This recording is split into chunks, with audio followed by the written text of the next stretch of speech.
Welcome to the London Horror Movie Club. I'm horror writer Lauren Jane Barnett. And I'm Chris Sapikowski, Lauren's older brother, and I've been watching horror movies since I was 8. Join us as we talk about the wild, weird, and wonderful horror films set in England's eerie capital.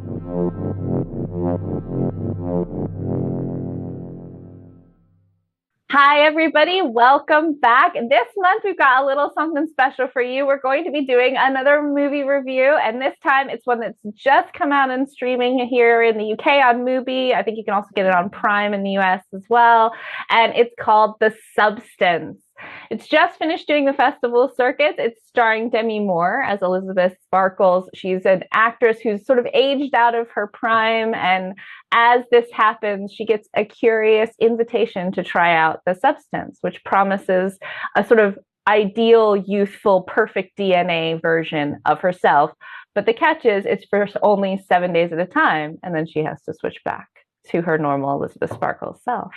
It's also directed by Coraline, and I'm going to get the pronunciation of her last name wrong, Fargeat, I'm not sure, but she did Revenge. Thank you. And it's she also did the Sandman TV series, which is how I knew her. So I bet a lot of people know from that. So it's obviously top shelf acting and directing. And we've got Tony here helping us review it, which I'm loving. Hey, Tony. Hello. So since you're not, newish for our audience, we'll start with you. What did you think of The Substance? Well, first of all, I thought it was excellent. Yeah, I really enjoyed it. It was one of my films of the year. It had a bit of everything, really. Everything that I like in a film was in abundance. It had a great script, really interesting visuals. Demi Moore naked. I'm not sure.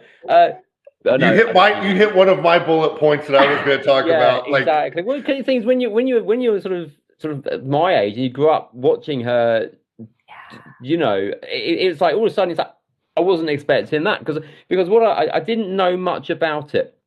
I like to when I watch a film, I try to avoid spoilers and reviews until afterwards. So I like to go in blind. So I really didn't know much about it. I'd heard that there was a little bit of sort of body horror and some really strong practical effects. Other than that, I didn't really know.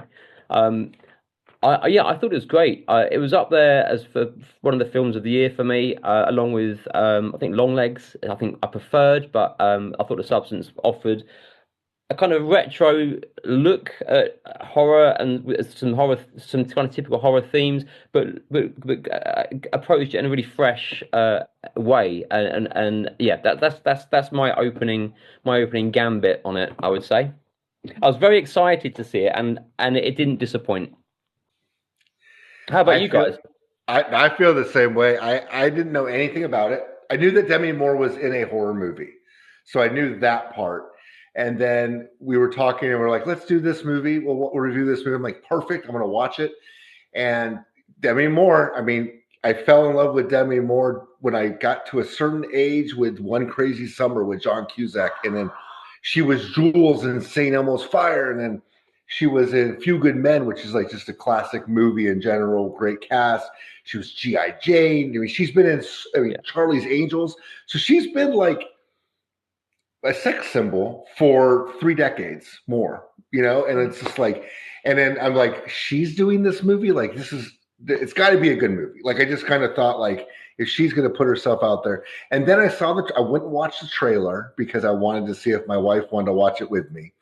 And I was like, oh, is this kind of like a darker Death Becomes Her? Like the movie with Meryl Streep and Goldie Hawn? Is that? Yeah, and Bruce Willis. And Bruce Willis actually. Together. There you go. Yeah, there you go. And no, it's not at all. Like as I watched it, I'm like, no, this is not Death Becomes Her. But it was definitely interesting. I don't think I've seen anything really quite like you said the body and visual effects. Like it was crazy, and it was to me there was 3 movies in one. So I know I mentioned that to Lauren in the very beginning. So. It'll be Lauren, what did you think of the movie? Yeah, I really liked it. I thought for me, my sort of like instant response was the reason I love it is it felt to me like I was getting to go back and watch an 80s horror movie. I know that sounds a little weird because obviously directorially, it's visually very much like now. It's like an 80s movies meets, let's say, oh, I'm blanking. This is terrible. I said it to you earlier, Tony. It's the same guy who did Midsummer, and she gets decapitated. Hereditary, yeah. It's like an 80s mixed with Hereditary. Visually, it's very much that dialogue, that way of telling a story, those shots. But it had all those great 80s things. You have like these over the top camp characters like Dennis Quaid. I thought he was, I mean, he doesn't steal the show because honestly the show is so insane and amazing that everyone gets great moments, but he is awesome as the supporting actor in this. He's perfect. He was brilliant. He was really good in adding that sense of over the topness before the over the topness kind of was happening. It was absolutely bonkers. Interestingly, Ray Liotta was playing that part first, and then obviously he died. I think he actually did shoot some of it, but I was reading a little bit about it earlier, and when Dennis Quaid came on, he brought a whole energy to that hadn't necessarily been shown before on the set, and I think everyone was very, obviously not happy that Liotta passed away, obviously, but I think they were happy with Dennis Quaid coming in, and he, in that scene where he was eating the shrimps. He got through something like 2 kilograms of shrimps or something in that while he was doing it, and that scene was actually gross, wasn't it? That was actually in many respects one of the grossest scenes in the film for me, funnily, because no one likes sitting opposite somebody spitting food and talking, and it just went to show that repulsive side of LA and Hollywood or whatever, and that hideous character, and the fact he just doesn't care. Couldn't care less about who was sitting opposite him. I found that was actually quite an interesting scene for me. He was definitely creeping every scene he was in too, and that scene very much so, very uncomfortable with the close up of his face, talking, just peeling and shrimp and everywhere. But even the scene where he's like, "Oh, pretty girls always need to smile," and he just has that creepy look. It's a real Harvey Weinstein type character, I think, really unpleasant.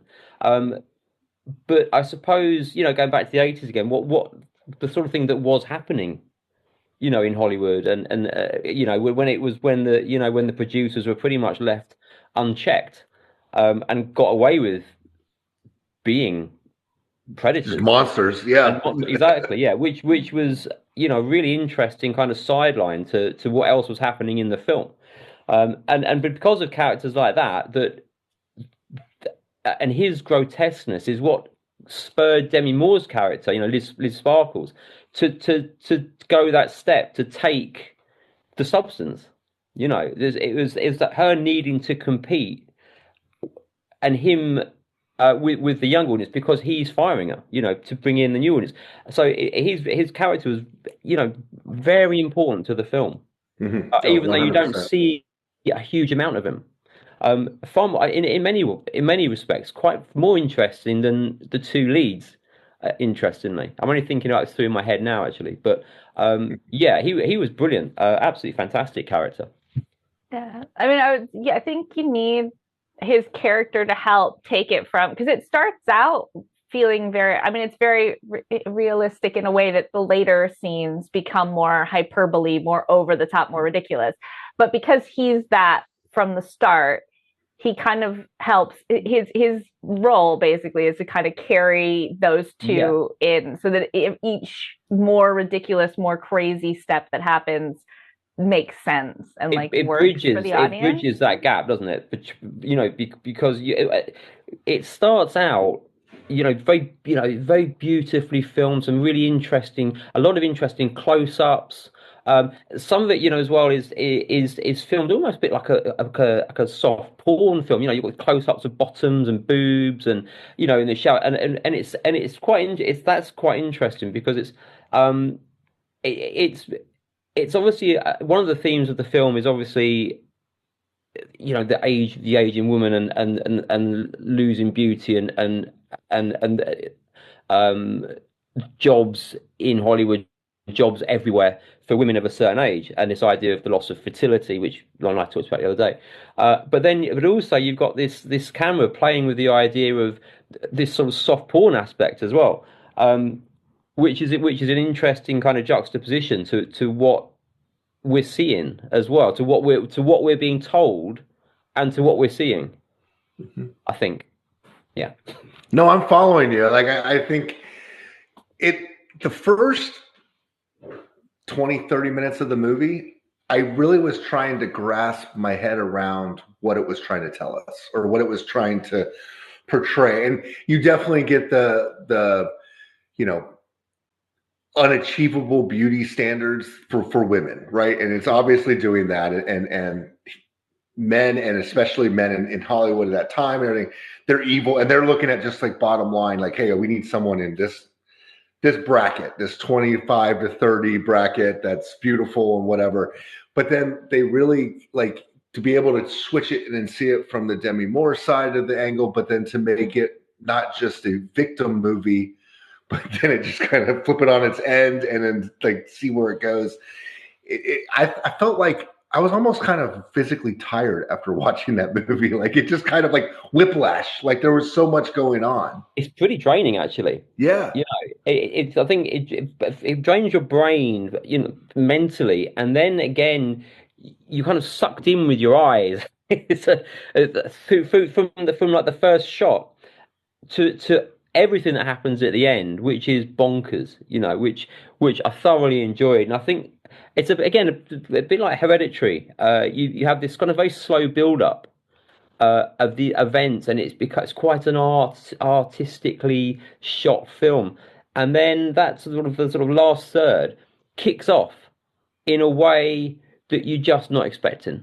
All the practical effect and the gallons and gallons of blood that was shot around the theater, and there's some bonkers imagery in that. We watched a film yesterday called Society, which is a 1980s film with Billy Warlock, which does similar, doesn't it? There's the sort of denouement of Society it's practical effects, it's bodies here and there and everywhere, and why did I bring that up? I don't know. Another time, I suppose. Because there's a similar feel to it, there's a similar look to it. Society deals. It's a black humor look at the rich and powerful against the downtrodden and kind of everybody's. Whereas this is obviously a theme about, like you say, what would I say? I wrote it down. A sort of feminist a perspective of older women, of how women age, I suppose. But there are similarities there. I actually interestingly thought some of the special effects in Society were better than some of the practical effects in The Substance. I thought they kind of, maybe because they weren't quite so grandiose, there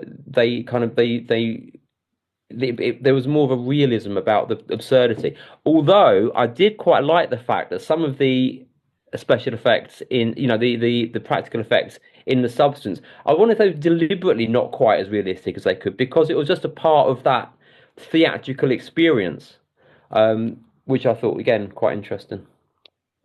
Well, that kind of brings back a little bit to what Chris said. You've mentioned that the last third feels like a totally like different mood, different movie. Chris mentioned that he feels like it's a movie in 3 parts. Chris, would you like talk about which 3 parts? Is that last third one of the 3?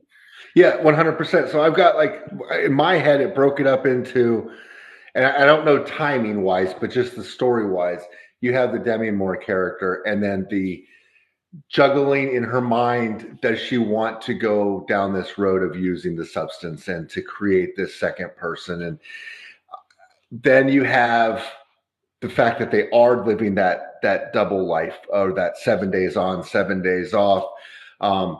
Loved the fact that when she decided to go a little bit longer, that the deal breaker, or the punishment for going longer, was the decay of her. Like, so it's obviously meaningful because of how we see where it kind of transpires too. But like, I thought that was just a really. I was curious about that in part one. Like at the very beginning, I was like, well, what happens if someone just says, "I want to stay with the seven"? Like, how do they guarantee that to happen?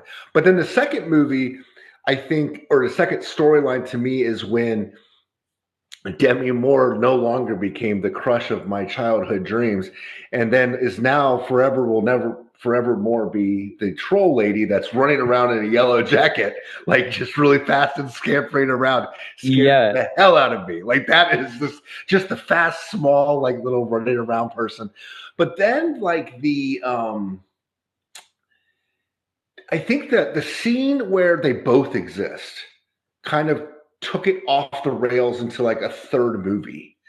Like it was because you knew it was coming. It was the only way I can get out of this is to create a third, and you're like, oh no, like this isn't going to end well. Yeah. Right. And part of me was thinking, like, I made the joke to my wife, when they were kind of not, I guess you can't say they're being born, but as they were hatching or being created, I was waiting for like this like little like baby to come out and be like, mama, because like they got younger, progressively younger.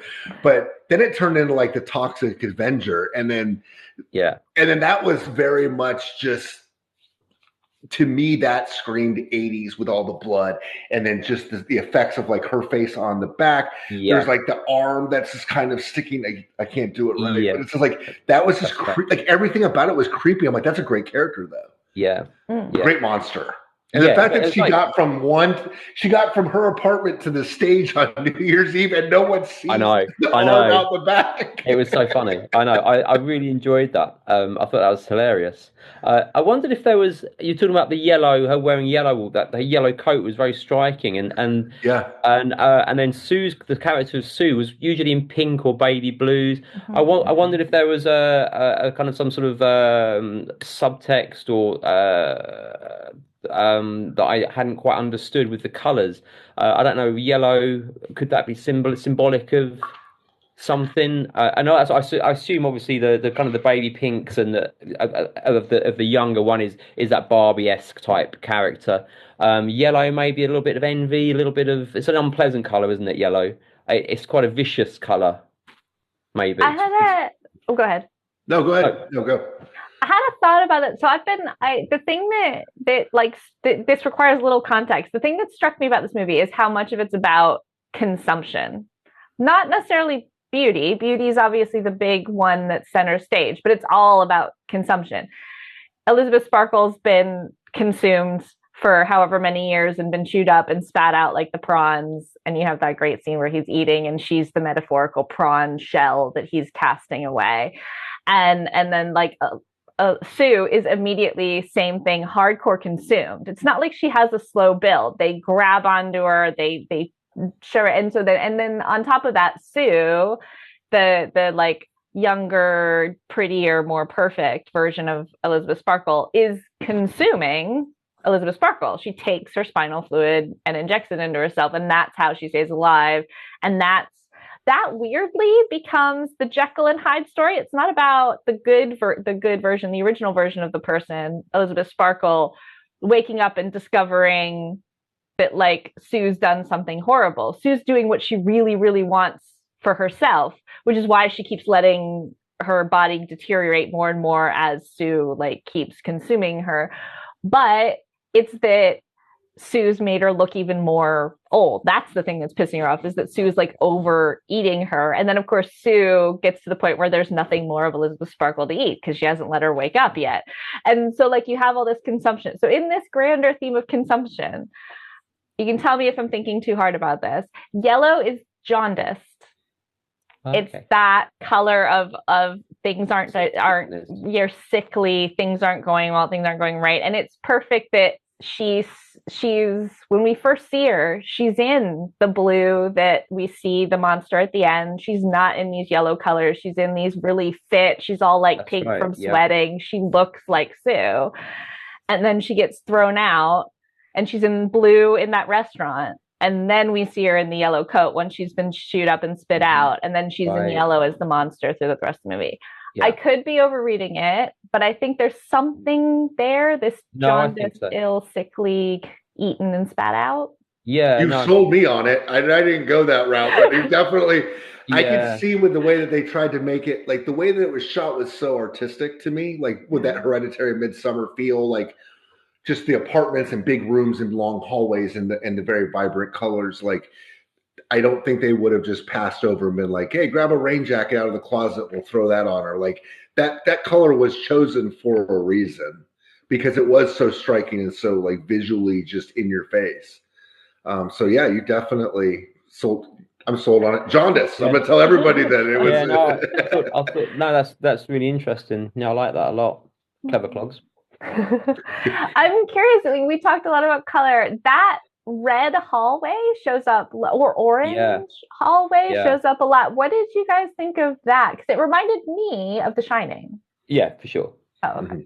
Yeah, that was the flooring, right? Because the flooring had that, or maybe it was the wall, but they had like that very 70s like recurring pattern. And like it definitely paneling. not Shining. Yep, I thought Shining as well. Yeah, I mean, there's definitely a Shining feel to it. Whether that was deliberate or not, I don't know. I suppose red tunnels. I know where my mind goes. Womb is not a bad film theory place to go. The womb birthing these kind of new what stars. we're talking about, isn't it? You know, yeah. There's maybe something in that. Yeah. On the womb thing, if you don't mind me saying, I personally loved and was surprised by, despite the poster, the fact that like new Sue was came out of her back, her spine. That was weird. Thought it was so cool, but I swear to God, she was gonna just like shoot her out her butt or something. Because the way that the angle was, it's starting to pop out, and then you're looking at like her collapsed on the ground, and I'm like, well, there's only one exit. Well, I went Lord up my life, and I'm laughing about it, and then like, but the way that it opens up, like the smile, like it just, it was. So I suppose that was deliberate though, wasn't it? Because if she'd had been born from the vagina, it would then imply a different relationship, wouldn't it? Mm-hmm. So I suppose you had to come out of somewhere else.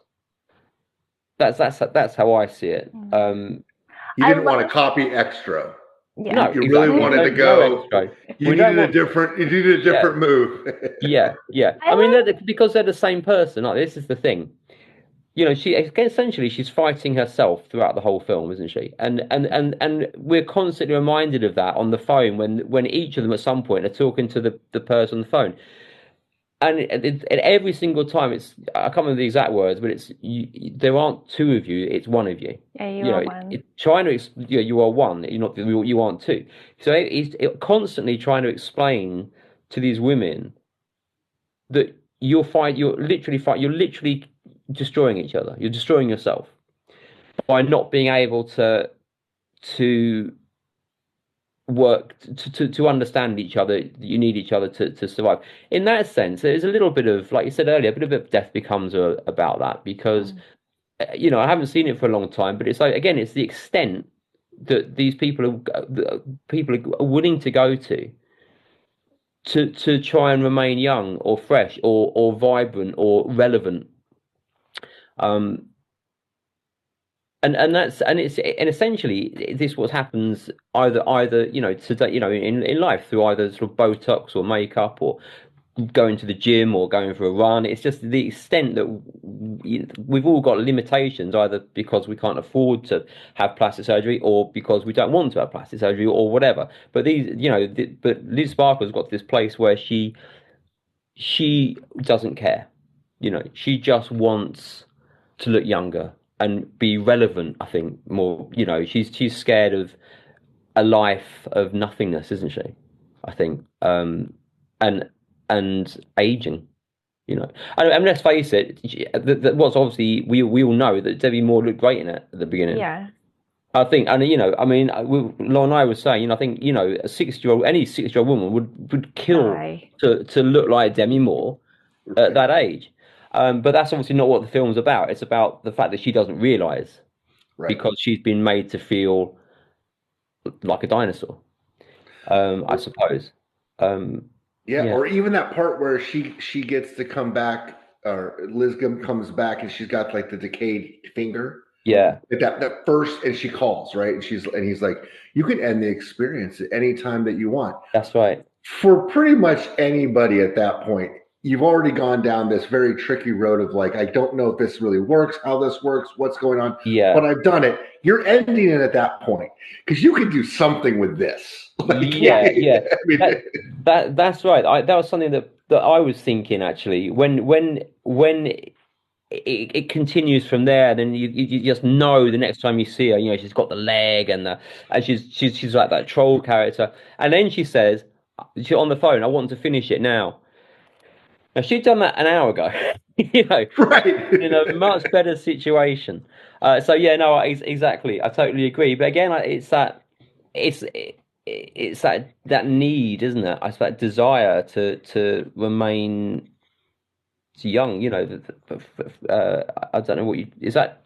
We were talking about this the other day, and sort of like it probably hits women in a different way to men. But we did have an interesting conversation about the fact it does affect men as well. We're still forced to look at male models in Esquire and things. It's not. I'm not saying there's the same pressure, maybe, but there is definitely a pressure to look good still as a man. And I do get a bit fed up when that's dismissed. I know that's not what we're supposed to be talking about now, but I should get off my soapbox. No, but I think the movie, I was thinking about this. It's obviously very focused on for me, it's not about beauty. I don't know if that's because I'm a woman or I'm a writer or I'm whatever. I don't think it's about beauty. There's a scene in that film that's about beauty for me, which is the one where she goes back and forth on her date, and every time she sees the younger her, she puts on more makeup. Yes, I am for guilty of doing that. I'll get ready for a night out. I'll see someone on Instagram who's a lot prettier and younger than me, and I will go back and add more makeup. You feel horrible going out and not looking like that. And so that scene is about beauty for me. I totally get that scene. The rest of it was a lot more about like being mattering, being relevant, being important. And unfortunately, You're right, that is tied into beauty. And I loved that there was that one scene in the diner after she's had like the finger go wrong and she's freaking out a little bit, but she still decides she's going to continue with the experiment. She goes to this diner, she asks for a mocha, and there's this really old man there. And the old man says, like, has she started making you forget that you matter too? And she realizes it's a guy who's done the exact same thing. He wants to be this young, in his case, he's a doctor. So, but his beauty is undeniable. Like he's got the like shiny blue eyes that are nowadays really signifying that you're beautiful somehow. Very Hunger Games. Exactly. Yeah. It's like a thing now. But like while I don't think the movie did enough with that, and there's probably a whole separate movie there with him, 100%. I do like that they nodded to the fact that it's feeling like you're old for sure for both genders makes you feel irrelevant. Nobody pays as much attention to the old people. We don't care. They're like, everyone wants the youngest employee. If you've been with the company for 20 years and you're great at your job, you're not as valuable as the 18-year-old. And it's also beauty. And they at least acknowledged that this is a guy, this is for men too. Yeah. This is throughout society. That's true. Yeah, that's a good point. I actually really like that scene, and I'm glad you brought that scene up with the old man, because they could have gone a different direction too with that. Like they stuck with their story, which was great, but there's like, it really does make you think like, oh, there's a whole bunch of people that are doing this, and it's not just gender specific. That's right. Yeah, that's true. What if I said about one of the other themes being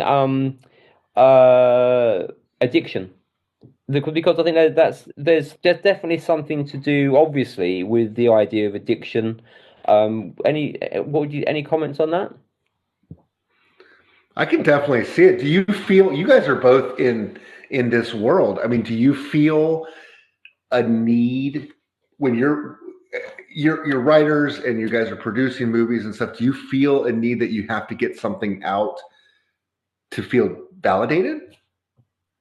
Or is it a validation thing or an addiction thing? Like, I guess that's my thing. Would you rather have something out than? And I guess with Hollywood, there's got to be some sort of addiction issue with that because they want to be in front of the camera. They want to be in the public eye.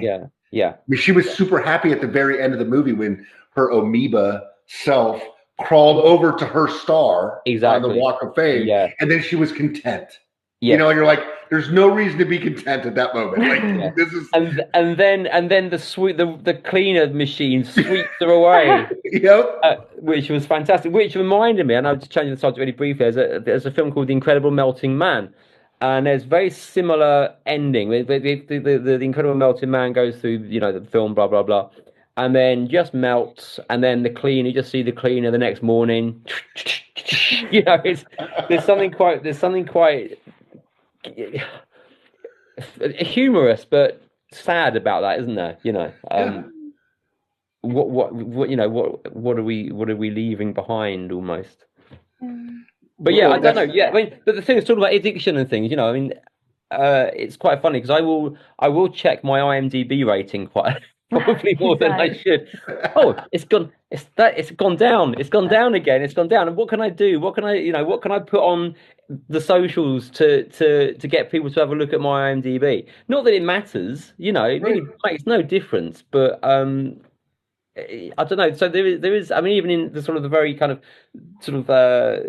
basic low area of this sort of not low area, but what I'm looking for, sort of very sort of low budget area of filmmaking. You still kind of there's still a desire to be noticed, I suppose. Well, that probably goes along further. Now that you say that, though, that goes along with everybody because social media has made it that way. I will post something and say, I'll look at it again. I know what I posted, and I was there because I took the picture. But I will go back 15, 20 minutes later and be like, oh, has anybody seen this yet? It doesn't matter. I don't really, it changes my day at nothing at all. But if I have now 35 likes as opposed to 10 the last time I checked it, I'm like, right on. Like, more people have seen it. Yeah. 35 likes. What were you going to say, Lauren? No, I was going to say, I thought where Chris was going with that, and I'm glad I didn't say because you went somewhere different, but I thought you were going with the FOMO, the fear of missing out thing, is that it's that, like, okay, the festivals is, I think, this encapsulated, and you'll see it at Horror on Sea. Horror on Sea, on Friday night, your movie's out. Everybody wants to talk to you. Everybody is telling you how great your movie is. Everyone wants to work with you. Saturday morning, there's a new movie at the start of the festival. Everyone wants to talk to them. And no one can even remember your name. Nobody gives a shit about you. You aren't in the movie they just watched. That's true. Who's hot today? Who's hot now? Who can I talk to? Who's going to get me my next job? Who's going to get me in the next film? Everyone's kind of like, I think social media does that like for us, it's our actual work. Like this is our career, so it does. But like the Instagram does that. Like you maybe went on the coolest vacation ever. You went to like Hawaii or Salem or wherever that you thought was totally amazing. You put up all these pictures. Everyone was so jealous. They're like, oh my God, your holiday was amazing. You get back from holiday, someone else has gone on holiday, and then everyone's jealous of their holiday instead. You're like, I need to constantly be having the greatest life ever. I need to be in every film. I need to go to every holiday. Yeah. It's exhausting. And again, but that's interesting though, isn't it? Because as far as I can remember, and again, something else we did mention the other day was that I don't think any social media was mentioned in the substance, was it? I want to make sure we talk about the fact that it's not specifically set in a time, although it's obviously contemporary because of her and what she's doing on screen, just like the laws of whatever. And they've got mobile phones, haven't they? But, they've got mobile phones. But it's expand on that because you were talking about it the other day. It's not. It could be any time almost.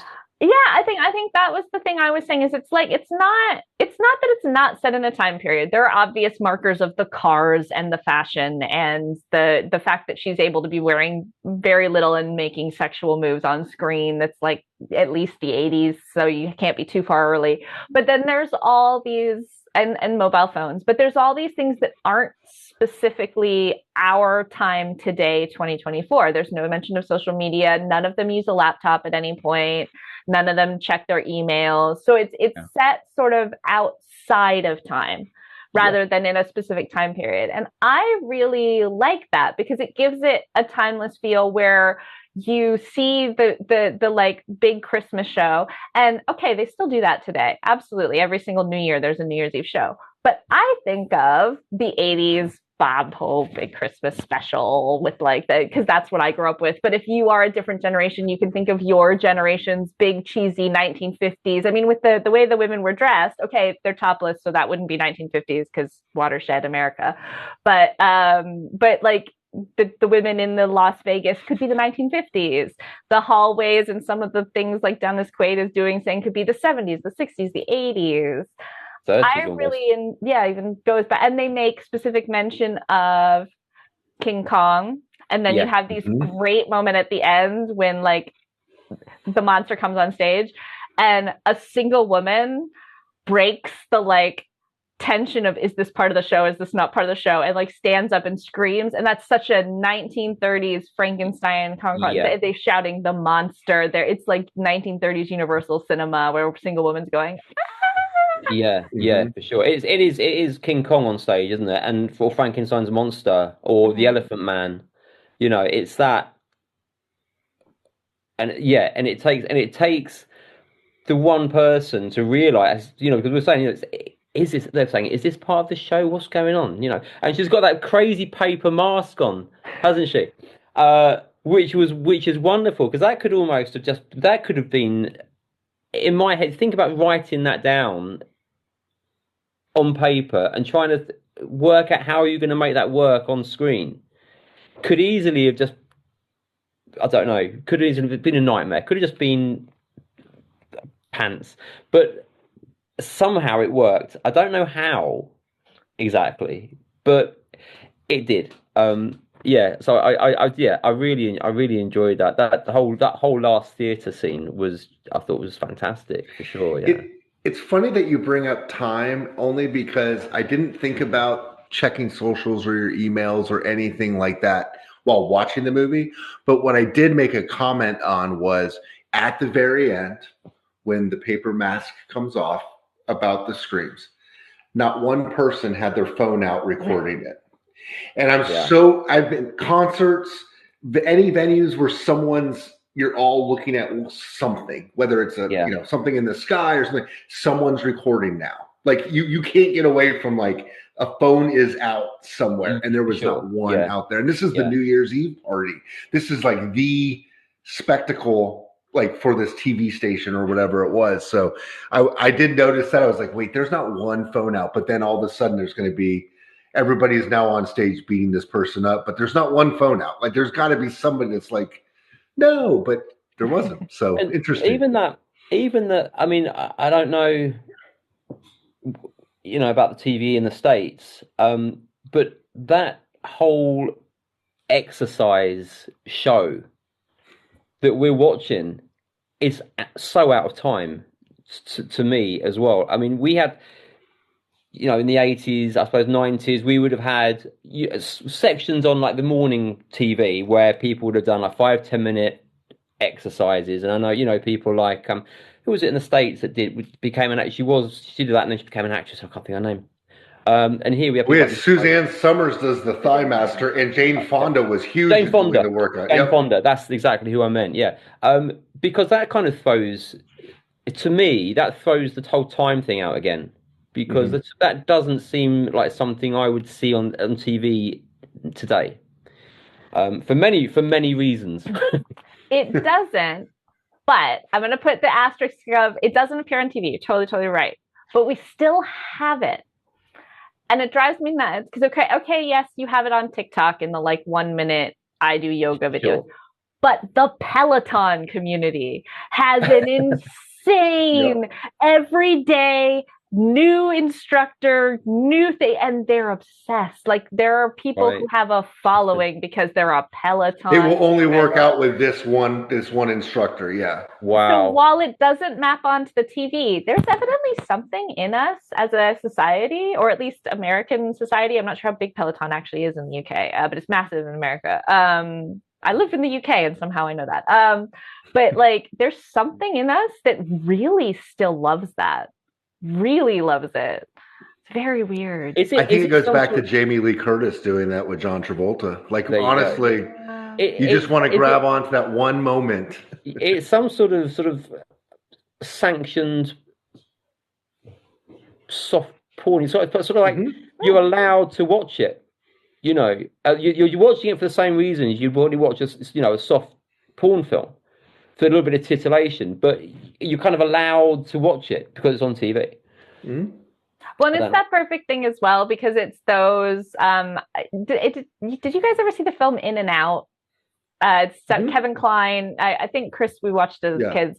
So Kevin Kline, the story is that he's watching the Oscars with his girlfriend, and the guy who wins the Oscar was his student, and he thanks him as a teacher, but says he's gay, and then he realizes that he's gay. It's a very outmoded concept, but his girlfriend in the film used to be very heavy and became obsessed with, I think it's Richard Simmons videos, but one of those big 80s exercise videos, and lost a ton of weight doing them constantly.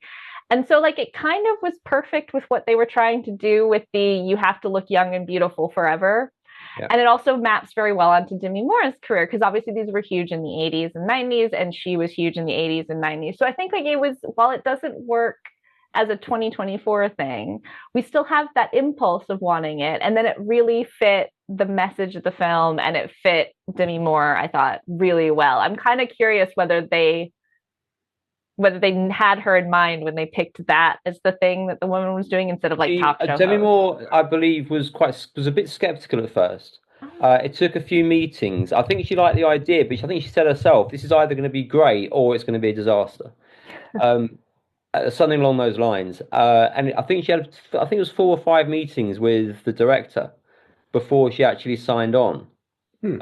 Obviously, I mean, it's not something you would usually associate Demi Moore with, and I think I don't think they didn't necessarily want Demi Moore to begin with, but then the more they thought about it, the more it seemed to fit because she is an icon, playing an icon. So I think there was a sort of element in it, but I think it took a little bit of cajoling. To jump on what you were just saying, icon playing an icon, not only just an icon, she, I would argue, was a sex symbol for a long time, playing in aging. I mean, she's now 60, got to be close to 60. 62, something okay. Like that, yeah. And so she is that aging, for lack of a better term, aging sex icon. I mean, like, yes, she wasn't doing workout videos or softcore porn, but like she was the it girl. Like she was like the most attractive person in the film when she did films for 20 years. Yeah. And then now she's aging. So it kind of, to me, was the perfect casting as far as she goes. And Dennis Quaid as well, like we touched on earlier. Like the casting was just spot on. I have no idea who I think it's Andy McDowell's daughter. I looked it up when we were watching, but the other girl that Margaret? Maybe it's not her. Margaret Qualley, I think her name is. Okay, well, I don't know who she is at all. Like, I've not seen her before, but I didn't. She was great. I didn't know her. No, I know she was doing something. I had to read a bit. I read a bit somewhere, but no, she was good. But yeah, it's interesting. Like going back to Demi Moore, in that, as far as I know, that was the first time she'd appeared naked in a film, which is quite interesting in itself, isn't it? She's waited till she's kind of got to this age to do that, which I suppose is a point made.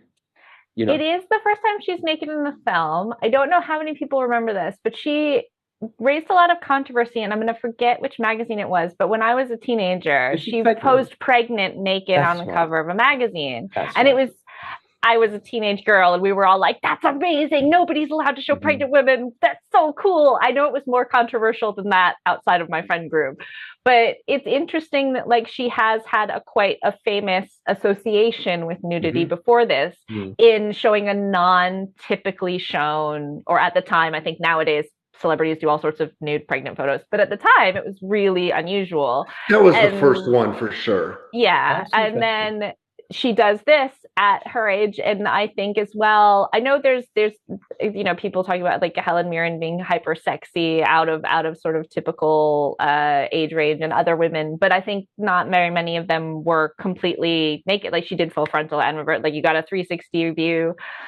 Very envious, as you said, but like she was just there and very honest and very brutal about it. And the film obviously uses it in very stark contrast to Sue. The thing that I noticed, and this says a lot about where my issues with my beauty are, is that Demi Moore's face, you can see the texture to her face. And when they shot Sue, I don't know if it's lens or CGI, but she doesn't have a blemish, a wrinkle, a muscle. It's all totally smooth.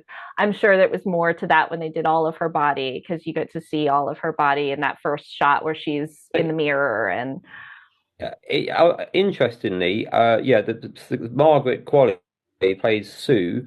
I was reading that the when she's naked, her boobs are not her boobs. They're added. They're not hers. They to create the sort of the perfect chest. They had to create a chest over her chest. Okay, so to get the perfect body, you have to have a fake body to go. Exactly. Yeah. And I gotta ask, whose perfect boobs? Is there like a? Well, I mean, I don't know. I mean, what I mean by that is the perception of what the audience of the film would think was a perfect body. But I'm dead curious, and I know we'll not be able to decide this.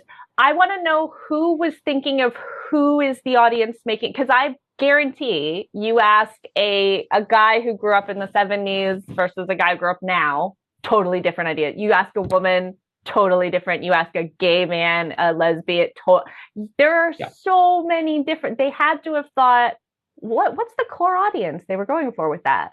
Is it horror fans? And then they went back to like horror naked women and were like, okay, they all have this ish. Well, I suppose it wasn't so much the audience. I suppose it was because they had to create a perfect person, didn't they? In the same way as if someone wants to create a perfect monster, the filmmakers had to create something stunning. So I don't know why or the ins and outs. I just made a harmless comment. No, but it's really interesting that they pick somebody who is obviously stunningly beautiful. Exactly. Kept the rest of her, and then but the boobs. Maybe they had some sort of proportion. If the thigh to the is this long, then this is the one to here is this long. So the boobs should be like I don't know. Yeah, maybe it all had to do with symmetry. Like, and also like it's just like this needs to be the same size as this one. And maybe Margaret has one boob bigger than the other. I don't know.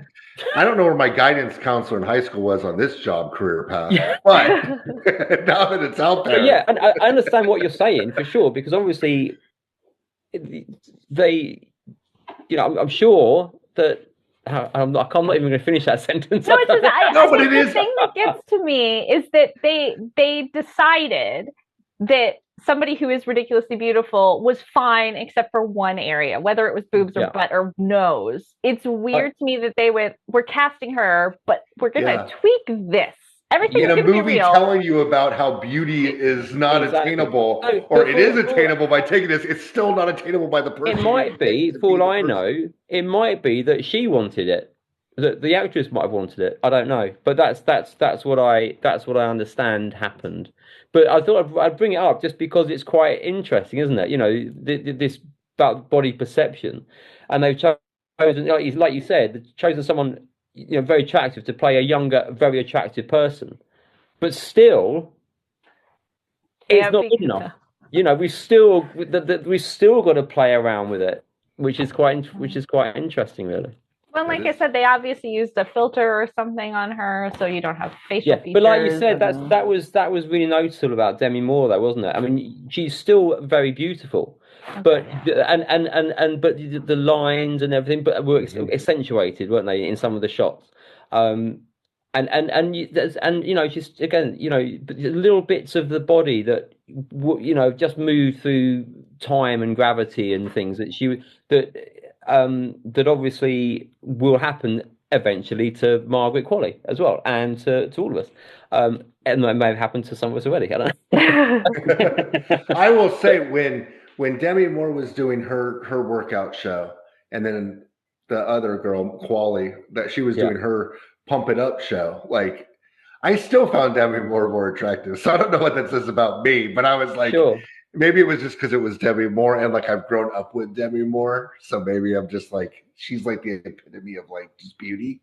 But yeah, no, it was very interesting. But it's also so funny to me because beauty's so subjective. Yeah. But do you know what? Actually, touching on what you just said, then it's quite interesting, isn't it? Because that the guy who comes on to Demi Moore, I should say Liz Sparkle, sorry, not Demi Moore, but Liz, is not a particularly. And he knew her from school, and he comes on to her and says, "Oh, do you want to go for a drink?"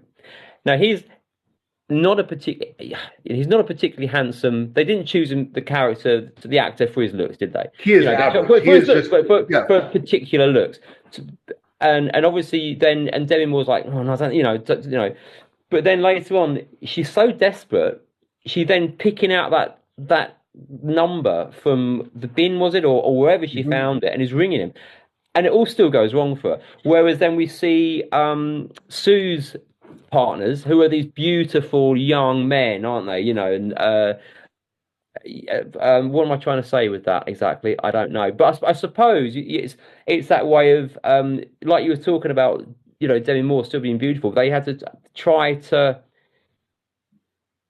play that down a little bit by the less attractive men coming onto her, I suppose, as opposed to these beautiful young Adonises that Sue's sleeping with. Yeah, well, they show that with Sue, like walking down the street the first time too, where every guy's staring at her, right? Yeah. And then they show when Demi Moore or Liz is walking back from the place, no one's noticing her at all.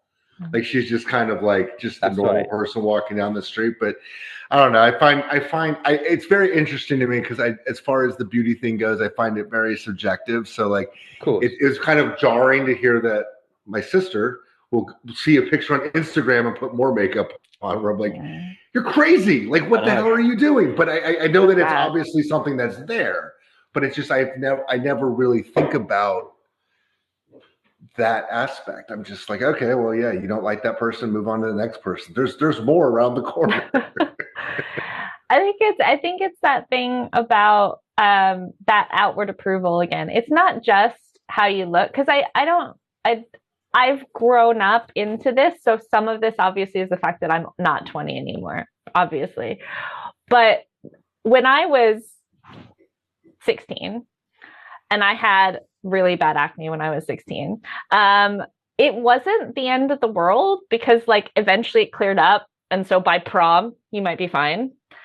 If I have acne, or not even acne, if I have a spot now, I have to like avoid getting my picture taken because everyone's gonna see me with a spot. Like it's weirdly, I think a lot more about how I look now because I'm showing off how I look, not intentionally, but a lot more than I was when I was because of your job now, yeah. And so it's not just necessarily about beauty; it's about the fact that it's now being how you look every single day is now being, not maybe every single day, but like a lot of days out of your life is now being consumed by other people for their approval. You get a like or you don't, you're being scrutinized constantly, aren't you? Yeah. And we've done it to ourselves, haven't we? By posting pictures of ourselves here, there, and everywhere.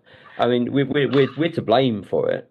Listen, let me change the subject really quickly. I don't know how long we've got left, but one of the other things that Lauren and I were talking about the other day, which we both found really funny, was Demi Moore's Liz Sparkles picks this box up, gets it home. It's going to change her life. It's got these tubes and food and weird things in there, and the only instructions are like these big cards with the minimal on it. As far as I could say, it didn't say. It just said, it had the specific instructions. It didn't say that we could see where to stick it, what to do with it. Now, if you get you go to IKEA and try and build a wardrobe, there's instructions everywhere and there's bits missing. I just thought if I'd got that box, I'd be looking at it. I'd be studying that for hours, trying to work out what went where and when I did what and this. But as I thought it was quite fun, and obviously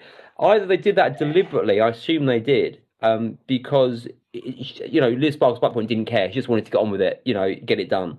Or it was just quite quirky. It didn't need lots of instructions. Obviously, that would kind of just detract from what's going on. But I thought it was quite funny that there's just these cards, 3 or 4 cards. For this, very, this, a self-operation, it's literally operating on herself, with sort of like 4 flashcards, telling you how to do it, which I thought was quite funny.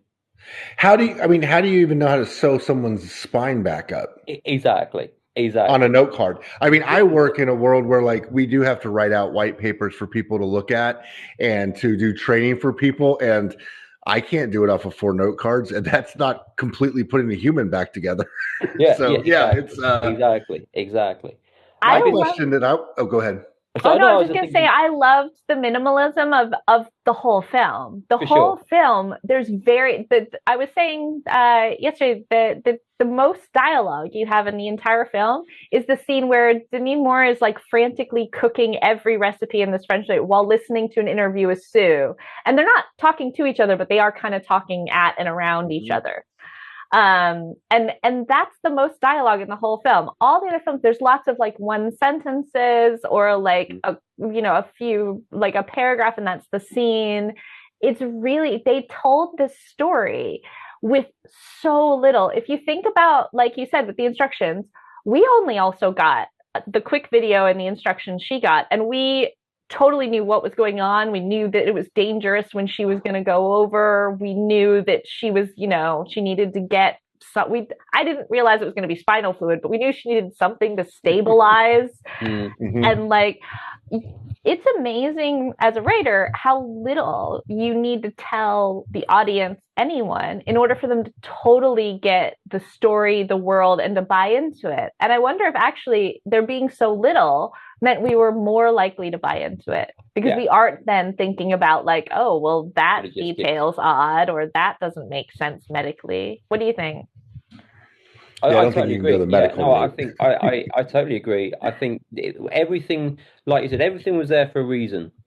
The minimalism of the dialogue, the very stark contrasting colors.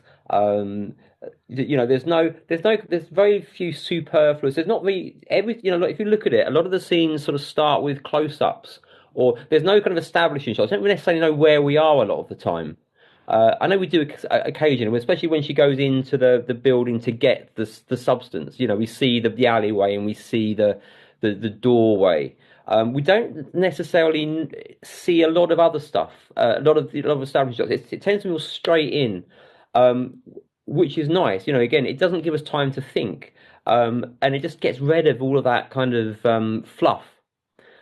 Which I think works really well for this. And then, of course, until the last kind of half an hour, which is bonkers, and everything is thrown in. But there's that kind of, again, there's that great, which works really well. Again, it's that sort of juxtaposition between that starkness, that minimalism, and then the sheer over the topness of that, the whole theatre scene, the leading up to the theatre scene, and obviously Dennis Quaid's character.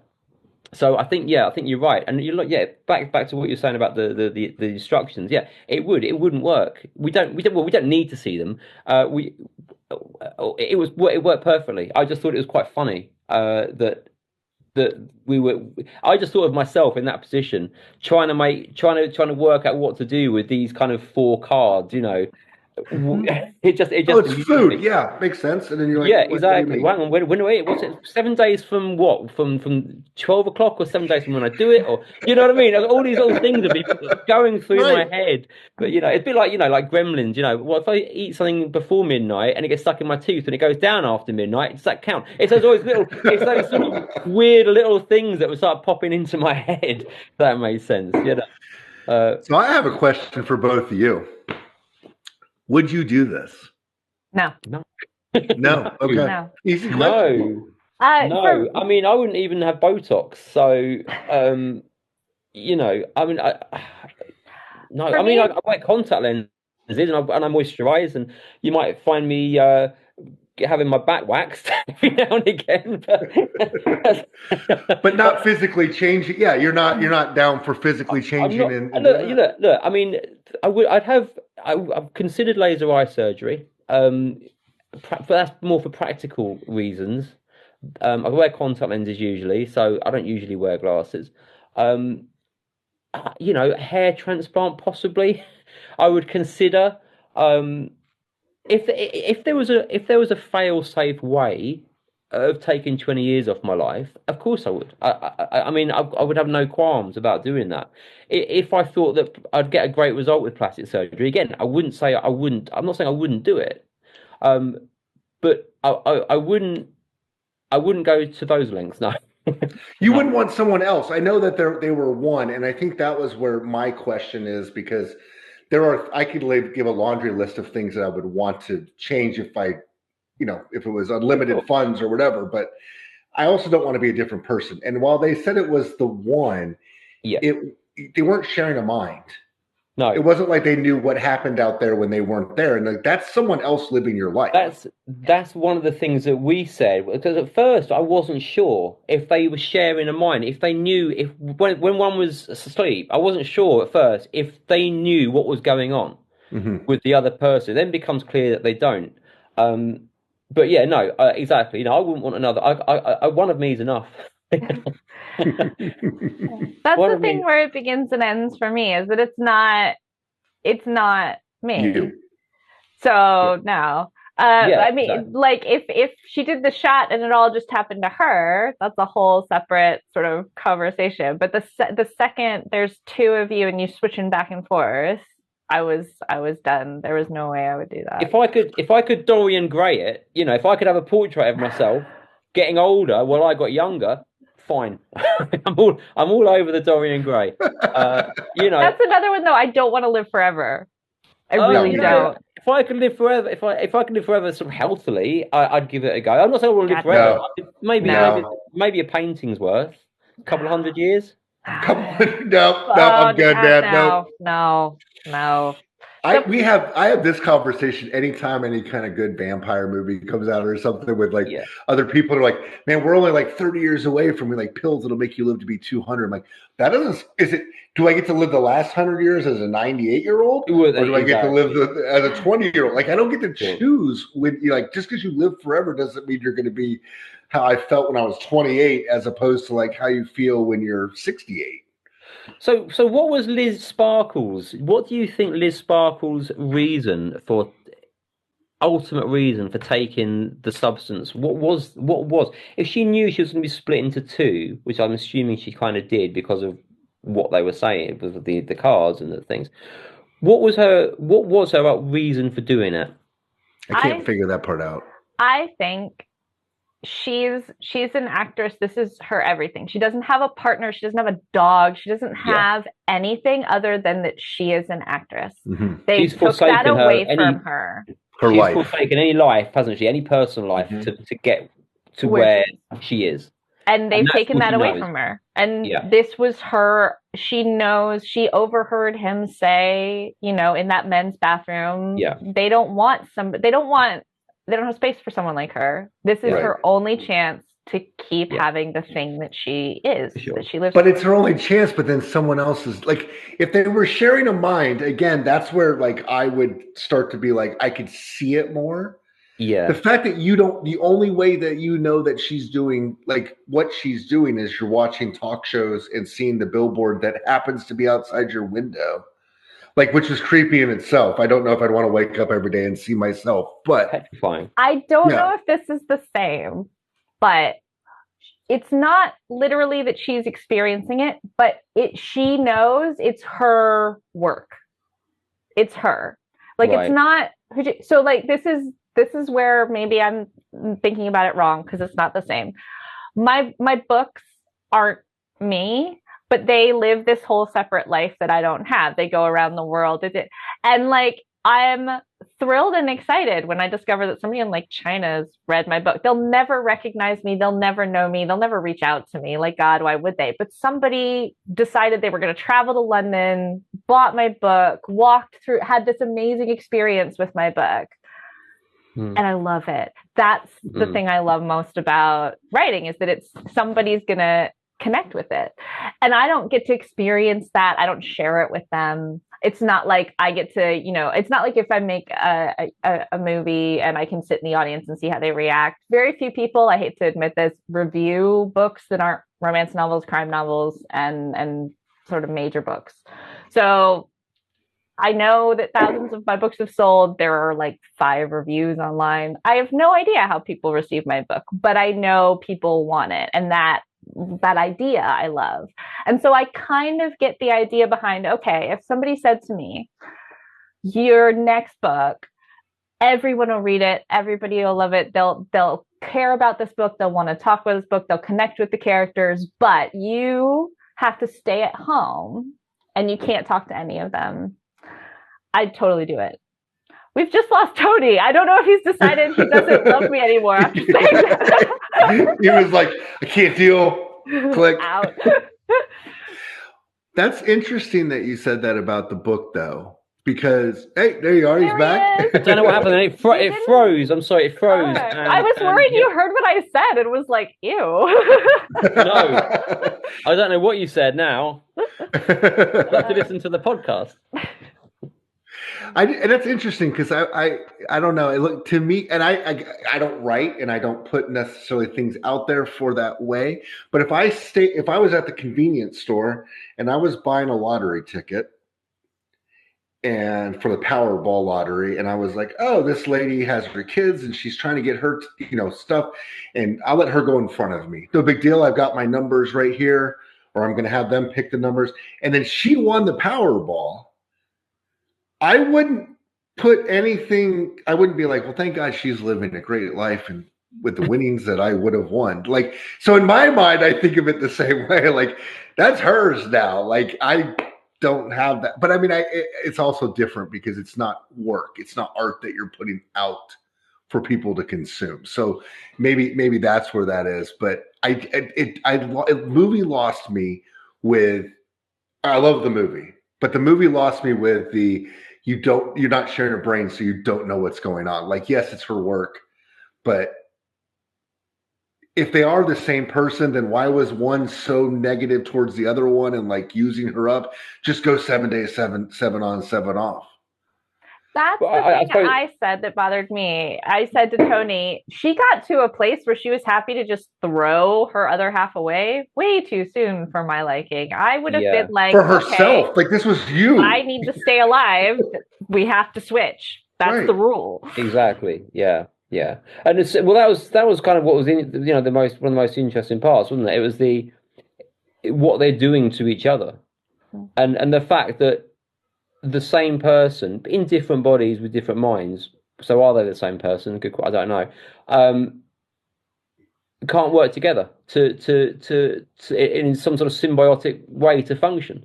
They just couldn't do it because of their flaws. Because so it was that was really interesting. I thought again, Jekyll and Hyde. To a certain extent, yeah. So you guys would, like, so I guess I know we're about at that hour point, but I want to know, you guys both recommend the movie to people? Oh, 100%. I think I'd be careful who I recommended it to.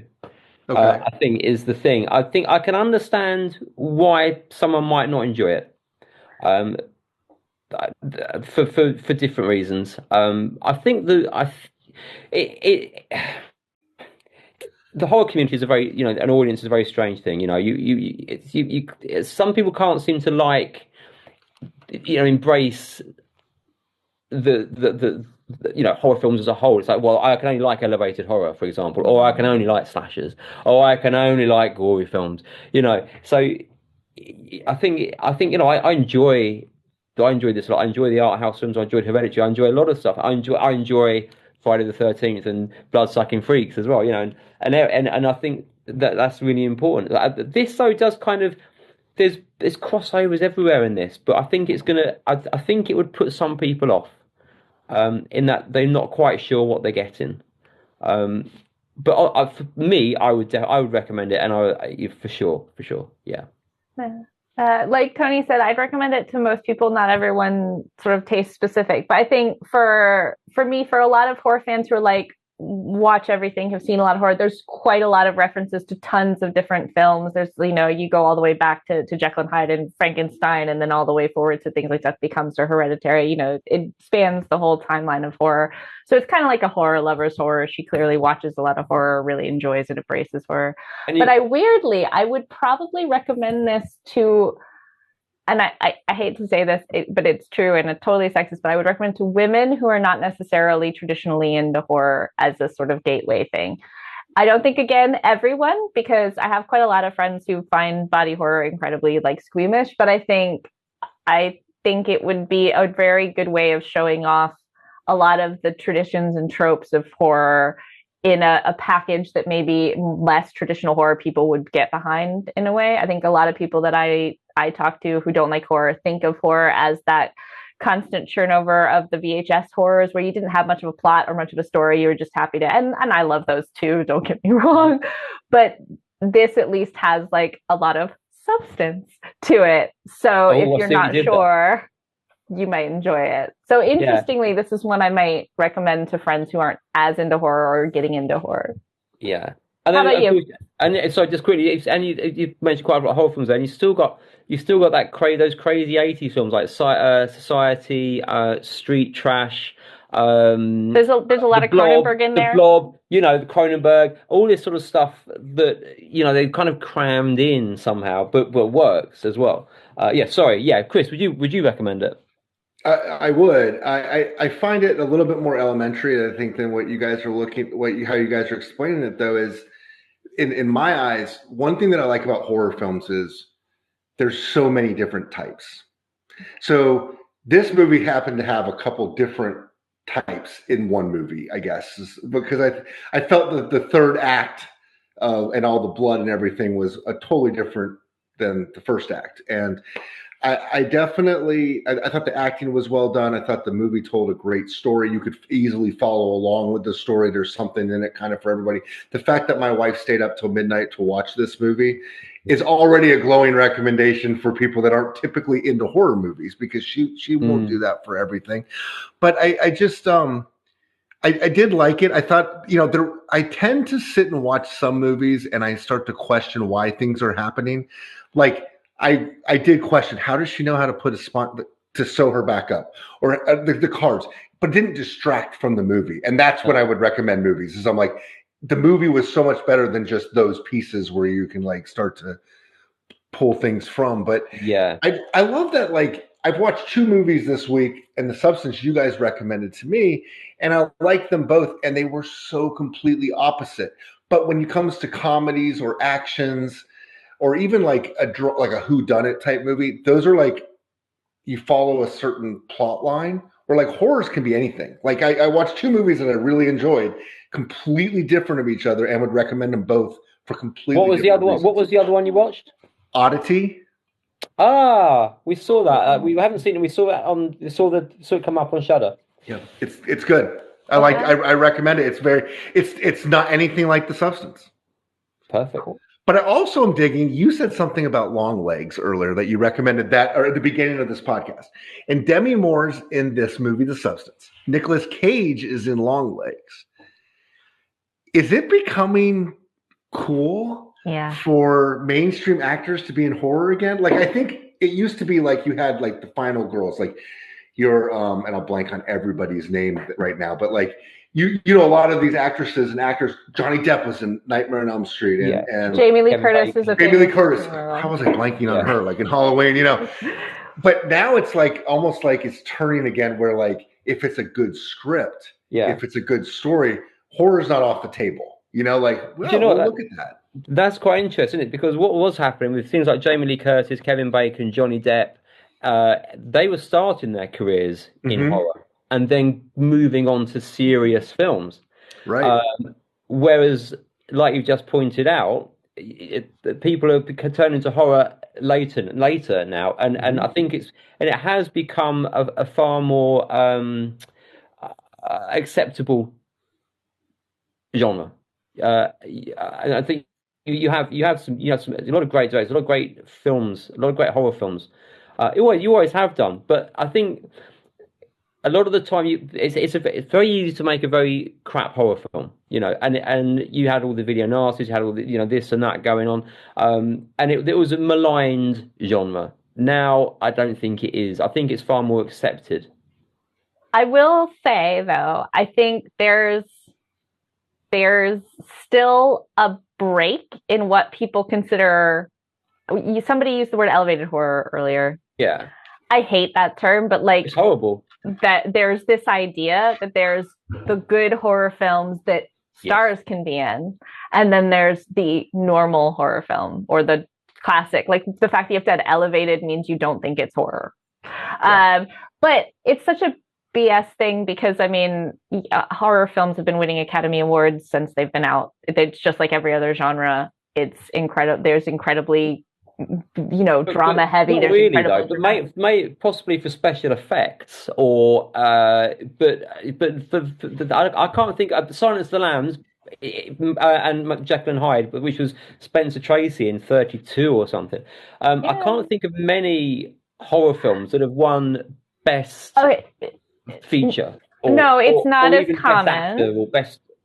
I will take away the Academy Award line and say there have been canonical, everybody watches it films that are horror films for as long as there have been horror recognized as beautiful horror films. You say somebody, oh, I don't like horror, but of course I loved Jaws and Silence of the Lambs, and I watched the Universal Draculas when I was younger, and I loved Hammer. Everybody who doesn't like horror actually does. They just are picky about it. But so I think that people say, oh, this is the era of elevated horror, and then you say, oh, did you ever see Rosemary's Baby?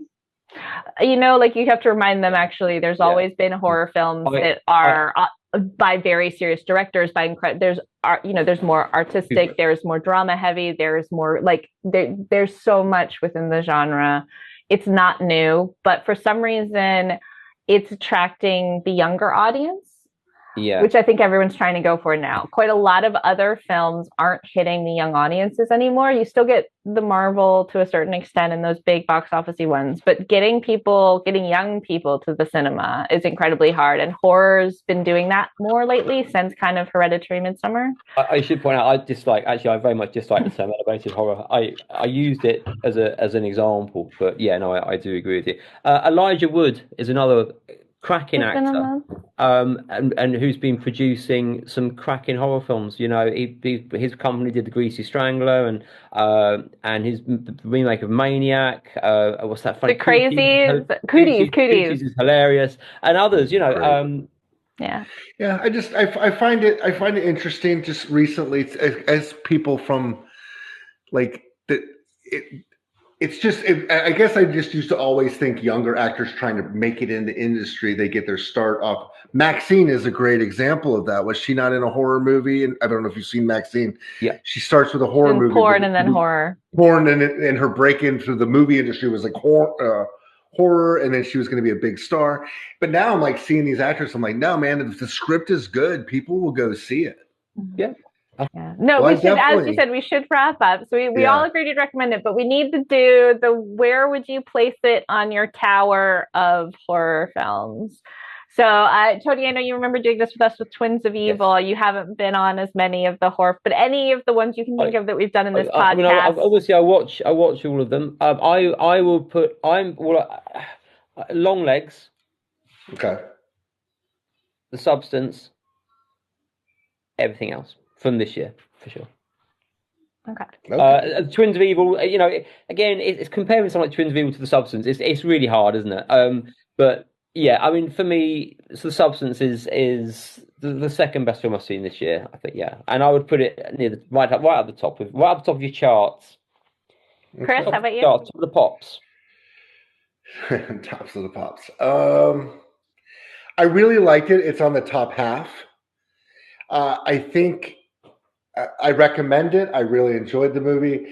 I have not thought, is it my favorite one of the year? And now I'm thinking, I think I like Long Legs. If I had to choose one of the two, I think Long Legs goes ahead of The Substance. Oddities right around there as well. Maxine is way at the bottom. Sorry, I just was not a Maxine fan. I watched it. I was like, nope. I didn't mind it actually. I didn't know that. I thought it was quite okay. It was okay. It's a middle of the road. It was a middle of the road film. Nothing special, but it was an easy way for me to kill 2 hours, and I didn't hate it for sure. I mean, it was nothing. There was nothing new. There was nothing fresh, but for me, it was there, and there. It was entertaining. But I liked X better than Maxine, like in that sequel or of the trilogy. But I will say, like, Talk to Me, I think it was last year or 2 years ago, was my favorite movie of the year, and that wasn't everybody's cup of tea. Like, I thought when I left that theater, I'm like, I just saw a movie that everyone's going to be talking about for ages, and then it turns out it was just me talking about it for ages. But so no, I like Substance. It's definitely up there. I definitely, as movies that we've watched, like on and we've done, it definitely beats that one about the people stuck in school overnight that I chose. Yeah, it's ahead of Extra, but I put it along the lines of Dr. Phibes. Like, it's kind of like, it was visually, the movie is as good visually as it was conceptually and like acted out. Like, I could watch the movie and enjoy it regardless of the storyline as well, because visually it was just shot at me. Well, actually, I mean, so it's like Phibes and The Substance are both hilarious as well in places. Yeah. We don't really talk about the humor in The Substance, but I mean, there's some absolutely hilarious parts to it. Deliberately hilarious. And just really quickly before you move on, I've just got my M's mixed up. I was thinking Maxine was Megan, and Megan was Maxine. You know the film Megan about the doll. The doll. Yes. Doll. Yes. That's Chucky. what I was thinking. That's Female what I was Chucky. talking about. Maxine, I actually liked. So Okay. Maxine's up there for me. Megan is middle of the road, but we're not talking about Megan. So That's fine. No, it's all right. It's funny though, because it goes to show you though, like, we all love horror movies, but like everyone's going to take something different. But that's what's great about the genre is like you can like that, and like I can definitely see why you would like that. It struck me differently in this movie. Like, you watch a movie, like, I really like these three things. You're like, oh, I didn't like those three, but the way they did these three things, we can all come to some understanding of there was substance there that we liked. Substance. See, now I'm gonna start saying that stupid word. Everywhere. I just can't go over the fact that I just can't go over the fact that people keep making films with girls' names beginning with M now. So, I'm just trying That's a to whole think.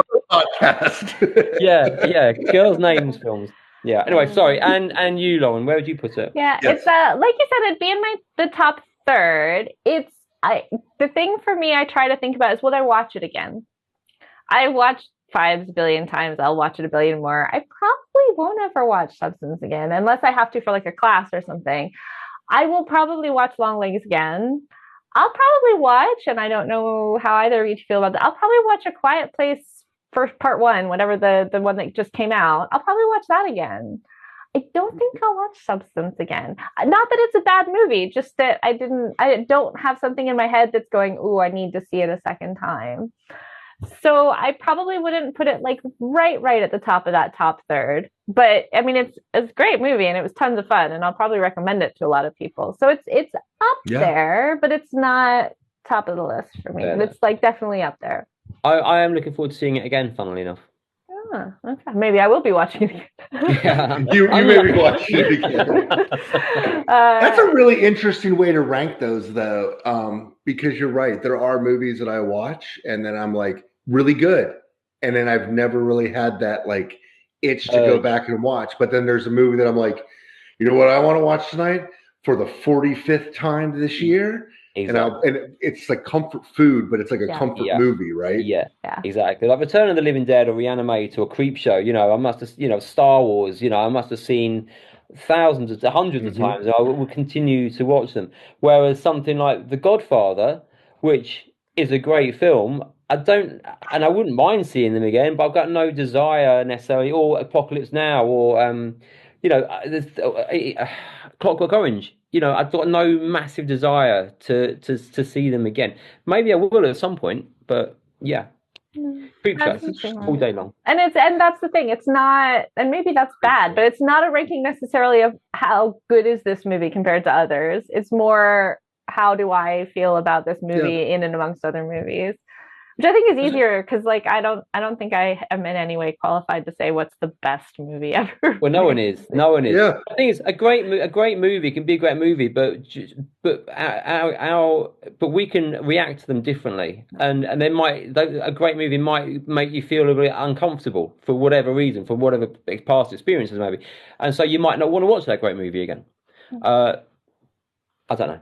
Why I said that's that. a really good point. The only film that has ever actually given me a panic attack, so I will never watch it again because it gave me a horrific experience. Must have been beautifully done, but I'll never watch it again because of how much it upset me. So that's a good point. That might be good. Which Which movie was that? It's not even a horror film. It's called Buried. It's about, I think it's Ryan Reynolds or Ryan Reynolds. I've seen the box cover. In a box. He's in the ground. He's been buried in the Middle East, and he's got a cell phone and stuff. And Chris, as somebody who does not get super claustrophobic, it gave me a panic attack because of how claustrophobic it is. So I don't recommend you watch it. It's awesome because it makes you feel that, but it is not pleasant. No, I knew the box cover and I have not watched it because of that. I'm not a big fan, but it's pretty unpleasant. So exactly. There you go. I have a movie that gave me kind of, I guess you'd call it a panic. Closest thing I've had to a panic attack watching a movie. Before I had kids, so we're talking 20 years ago, Val Kilmer's Wonderland, which is it's a true story about John Holmes, the porn actor. Yeah. And basically a massacre on Wonderland Avenue. They stole from this big drug kingpin guy in LA, and then those guys come and get retribution. And you can actually see like on YouTube the documentary of like the film footage the cops showed of this apartment after the murder. But the way that it was shot and the frantic of that 1970s cocaine binge era where everything's just happening fast and people are off the rocker and like, when I watched the first time, I was like, my God, there's like cops are going to come through my door. I'm like literally sitting in a townhouse in the middle of North Carolina, but it made me very anxious, but I watch it at least once a year. It's one of my favorite movies, not a horror movie at all, but it was one of those movies that the way it shot, it gave me. So that's one that I had like a very visceral reaction to that I was like, I'm going to watch it again. But now I don't have that reaction. I'm just like, this is amazing. The way that so many great actors are in it as well. Okay. Awesome. Well, I think that's a really cool note to end on, actually. So I'm going to say thank you so much, Tony, for joining us for the review. That was a lot of fun. Thank you for having me again. So an absolute pleasure. And both Chris and I want to say thank you to our listeners for joining us again. Next month, we've got another interview, and we've also got Tony back to talk about our top 10 favorite horror films as a special for the end of the year. So tune in next month, and thank you for listening to the London Horror Movie Club. Bye. If you want to share your thoughts about this episode, please head to our Facebook or YouTube pages. We're grateful to Kukurbit, who made our music. Thank you for listening, and please join us next time for the London Horror Movie Club.